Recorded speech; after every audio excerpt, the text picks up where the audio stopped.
She woke up that morning thinking it was the best birthday of her life. Her husband had given her a necklace.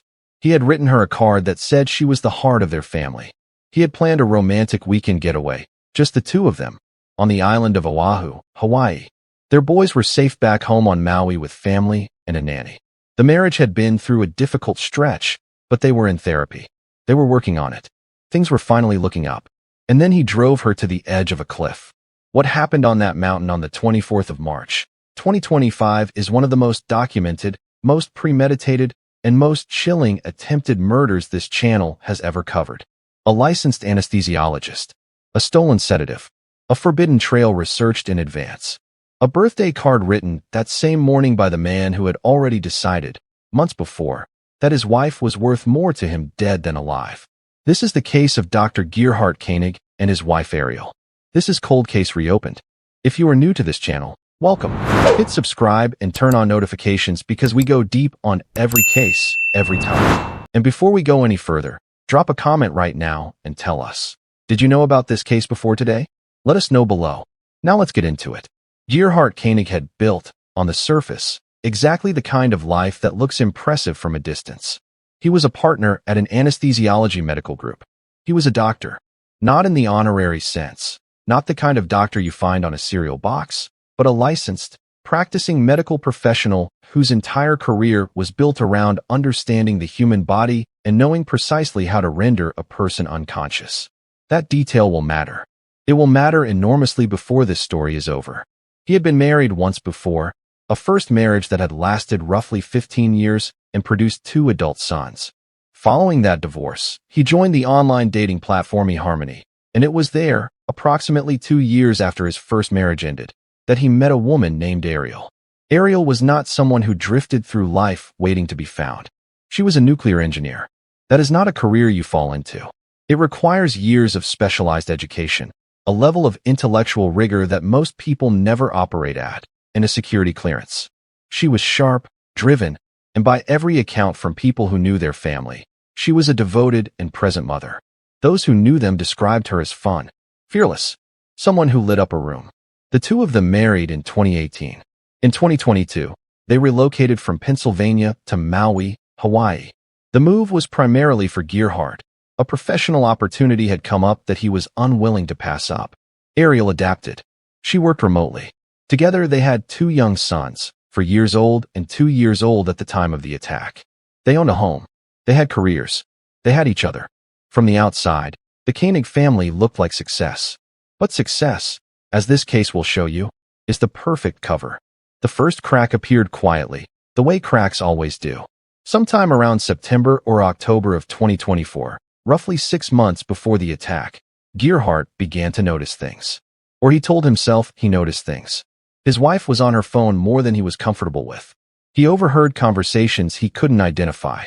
Something in his gut, he later said in court, told him something was wrong. So he began what he himself would describe, under oath, as detective mode.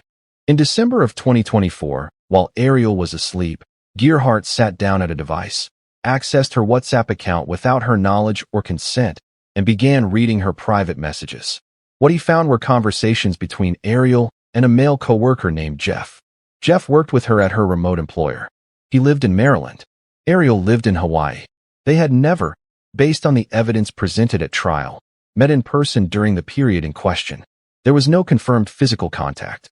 There were no explicit photographs. There was no sexual content in the messages. What there was, and this is important because the court dealt with it directly, was frequency. There were a lot of messages, and some of them, in tone, crossed a line. The prosecution showed those messages to the jury. The defense pointed to those same messages. And both Ariel herself, testifying under oath, and the prosecution agreed on the same characterization.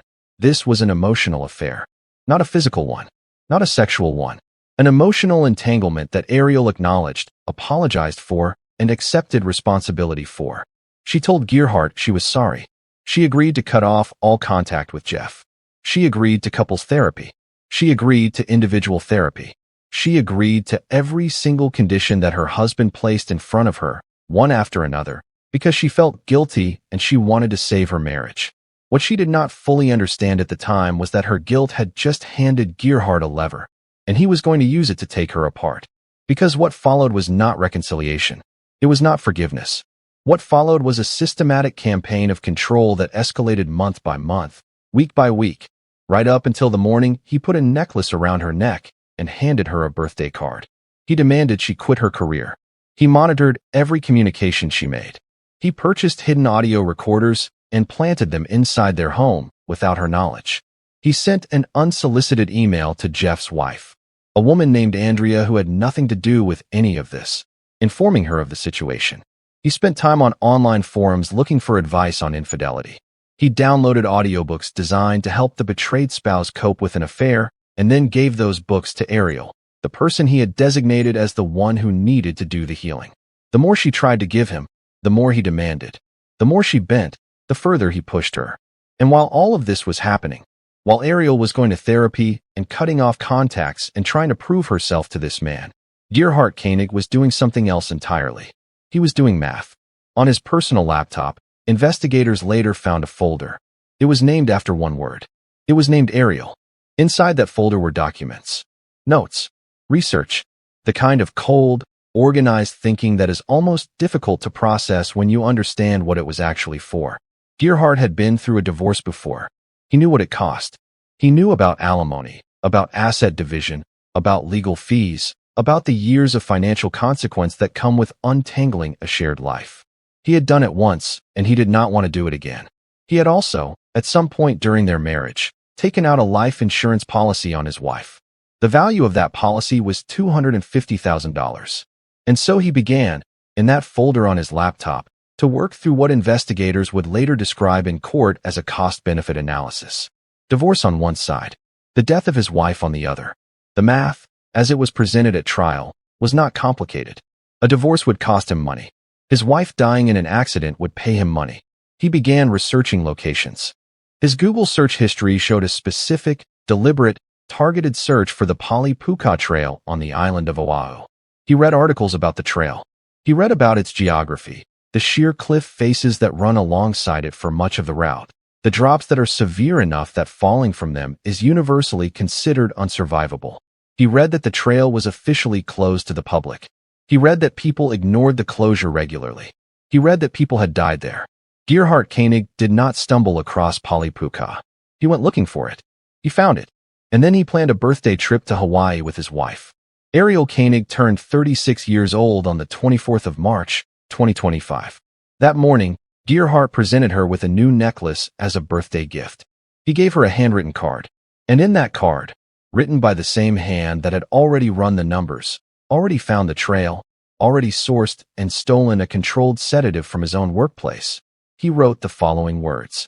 Angel face, there is no obstacle in this world too hard for me to fight for you. I would take anything just to see your smile. You are the heart of our family.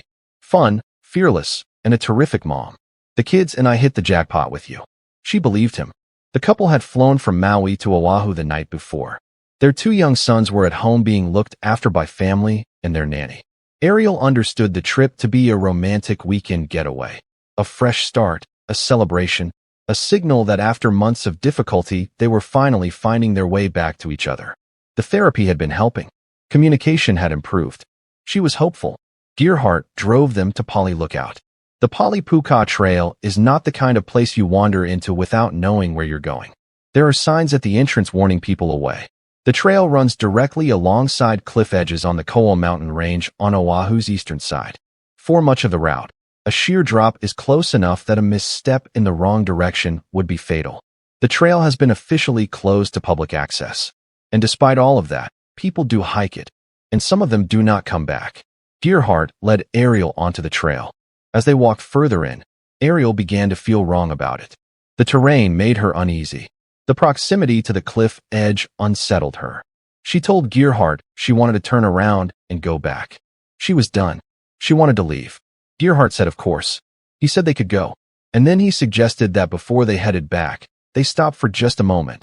They were right there, after all, with this stunning view, and take a photograph together at the edge of the cliff.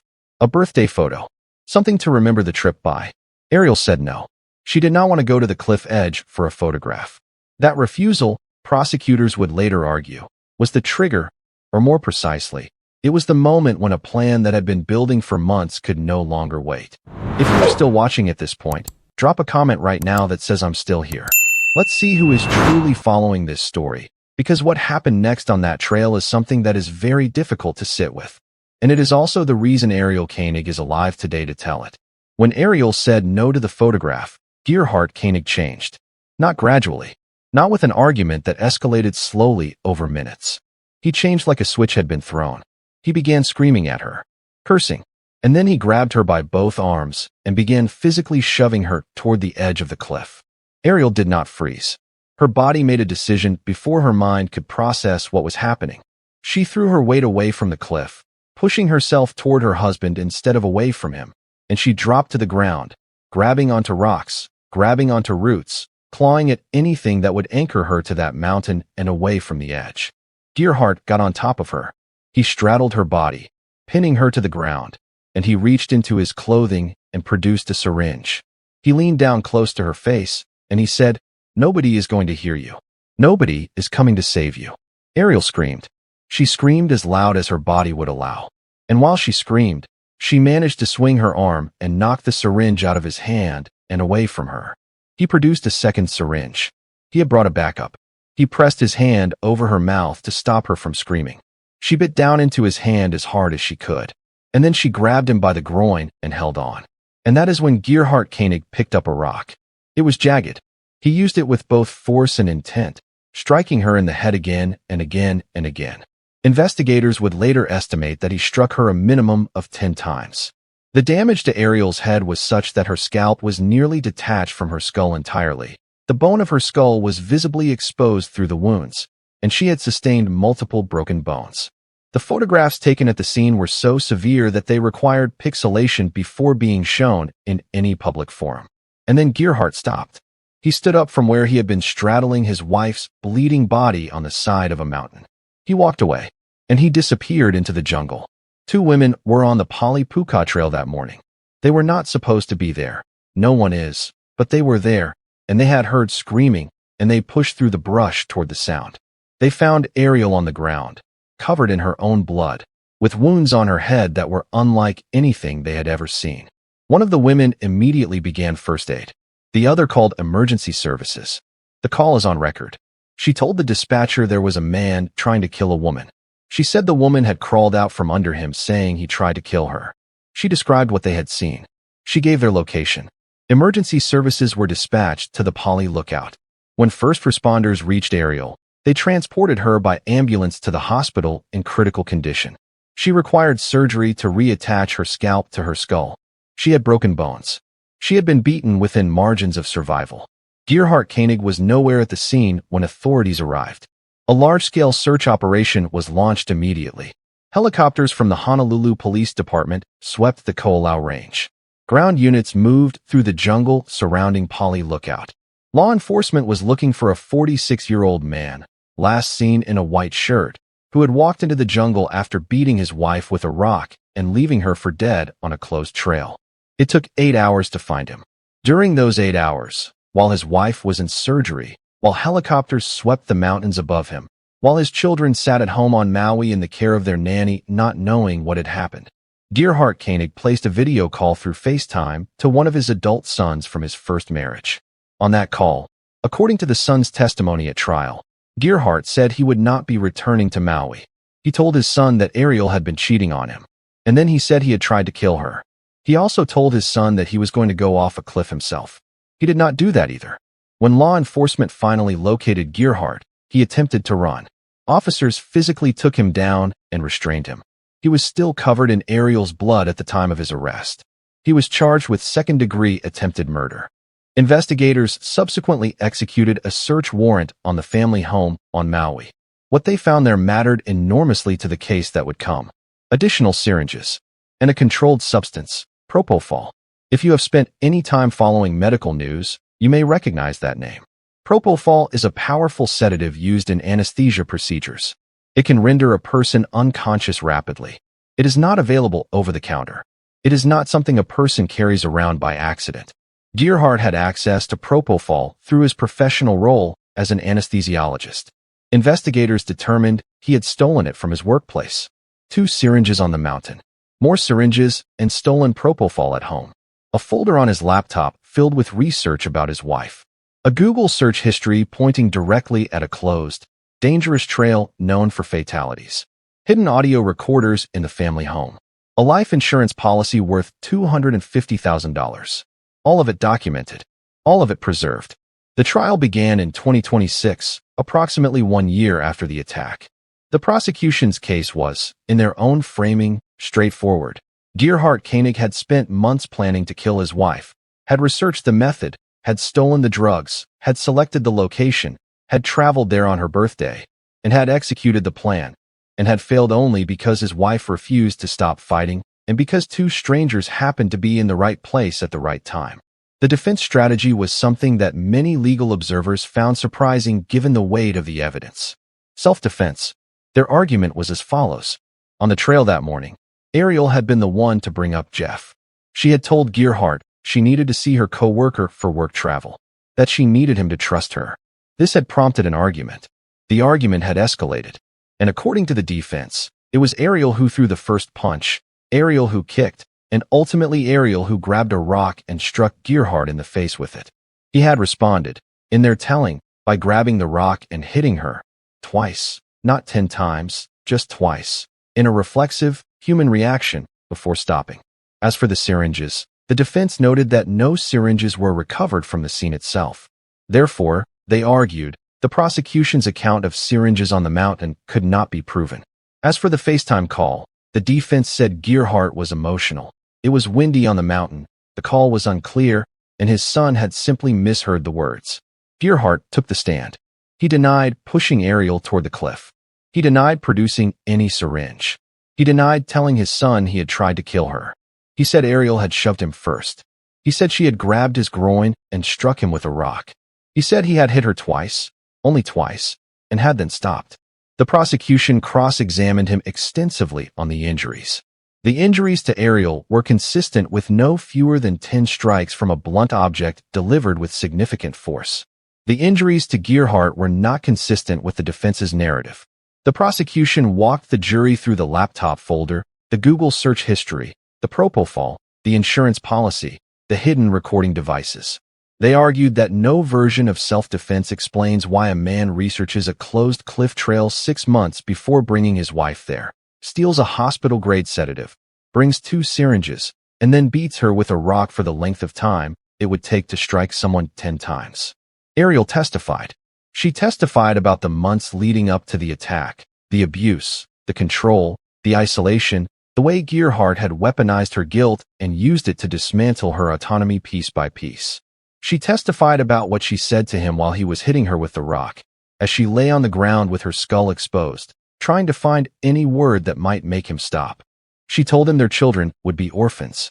She told him his mother had sent her a birthday message that very morning. She told him his family would be devastated.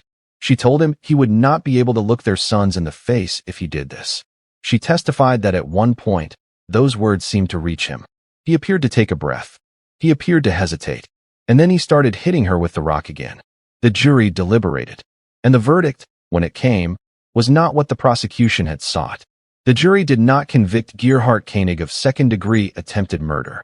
What they convicted him of was attempted manslaughter based on extreme mental or emotional disturbance. The distinction matters in ways that are difficult to fully reconcile with the evidence as it was presented publicly. Hawaii law, as subsequently cited in Koenig's appeal filing, requires that all jurors unanimously agree the defendant's intent was death in order to sustain the higher charge. Whether the jury found reasonable doubt on that specific element, whether 12 people looked at the laptop folder, the stolen propofol, the research trail, and the 10 blows to the skull, and concluded that death may not have been the intent, is something only those jurors can fully explain. Sentencing was scheduled for the 13th of August, 2026. The charge of attempted manslaughter carries a maximum sentence of 20 years in prison. Gerhard Koenig did not wait for sentencing to begin appealing. He filed for a new trial. He maintains, on the record, that he should be released as a free man. Ariel Koenig filed for divorce. It was granted. In the period following the attack, before charges had been fully processed, Ariel transferred approximately $100,000 from a joint marital account into her own account. The defense raised this at trial as evidence that Ariel had financial motivations of her own. The prosecution's response was measured. A woman who had just survived a premeditated attempt on her life by her husband moving shared funds into an account only she could access is not a difficult decision to understand. Ariel Koenig also had, as it emerged at trial, her own life insurance policy, this one on Gerhardt. Its value was $1.5 million. The defense pointed to that as well. The prosecution noted that Ariel was alive. Gerhardt was the one who had been on top of her on a mountain with a rock in his hand and stolen sedatives in his pocket.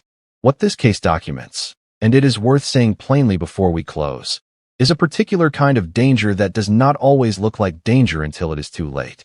Gerhardt Koenig did not have a criminal history before this. He was not someone who had been flagged by law enforcement. He was liked in his professional community. He was, to most people who encountered him, a doctor who had a family and a good life in Hawaii. What he was, behind that surface, was a man who had reduced his wife to a line item in a financial calculation. A man who had spent months slowly stripping her of autonomy while she apologized for an emotional connection she had already ended.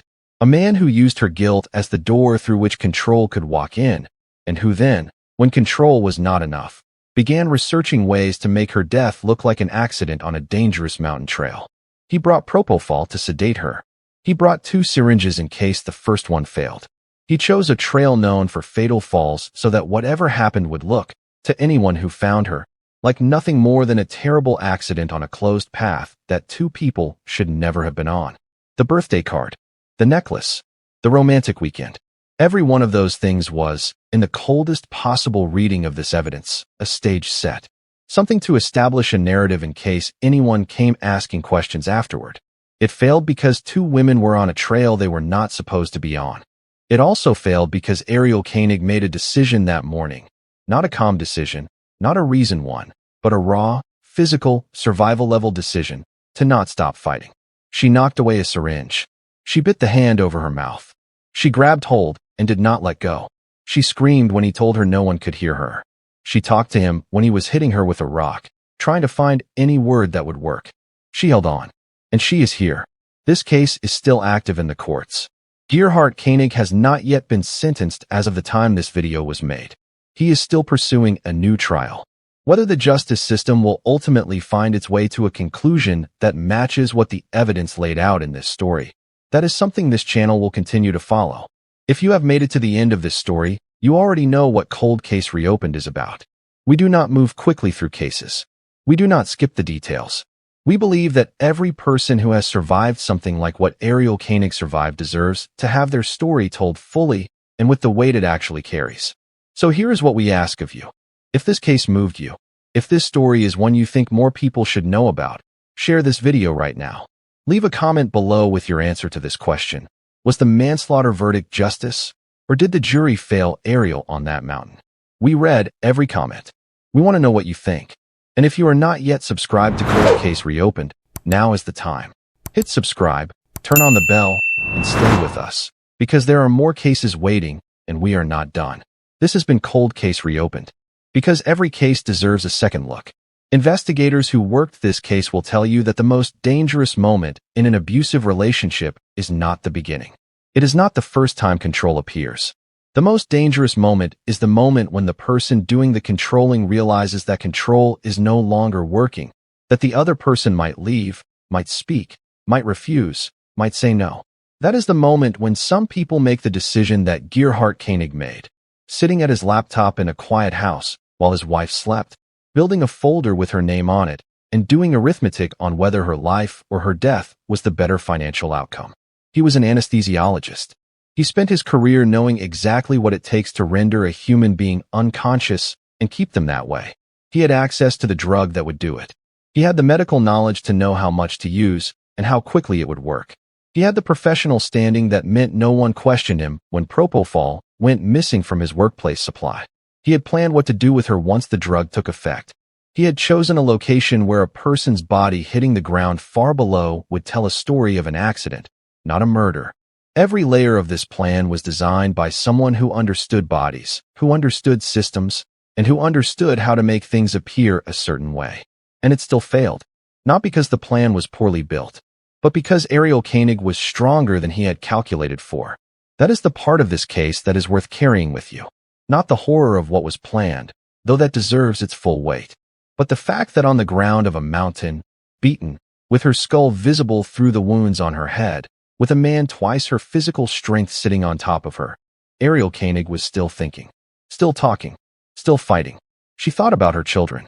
She thought about his family. She thought about what words might reach him. And when words were not enough, she bit, grabbed, and held on until other human beings came close enough to hear her screaming and came to find her. That is not a small thing. That is the thing that determined whether this case ended with a conviction or a memorial. There are details in this case that the legal proceedings have not yet fully resolved. Gerhard Koenig's sentencing, as this video was produced, is still pending. His appeal for a new trial is on the record. The question of whether the final sentence reflects the full, documented reality of what was planned and carried out on that mountain in March of 2025, that question is still open. Cold Case Reopened will be here when it is answered. Until then, Ariel Koenig is divorced, recovered, and raising her sons. She testified. She told the court and the public exactly what happened on that mountain with a clarity and composure that, given what she survived, is remarkable. She did not disappear from this story. She stood in the center of it and made sure the record was complete. We owe her, and every survivor like her, a complete telling. That is what this channel exists to do. Thank you for watching Cold Case Reopened. Do not forget to subscribe, share this video with someone who needs to hear it, and leave your verdict in the comments below. We will see you on the next case. Because every case deserves a second look, and every survivor deserves to be heard.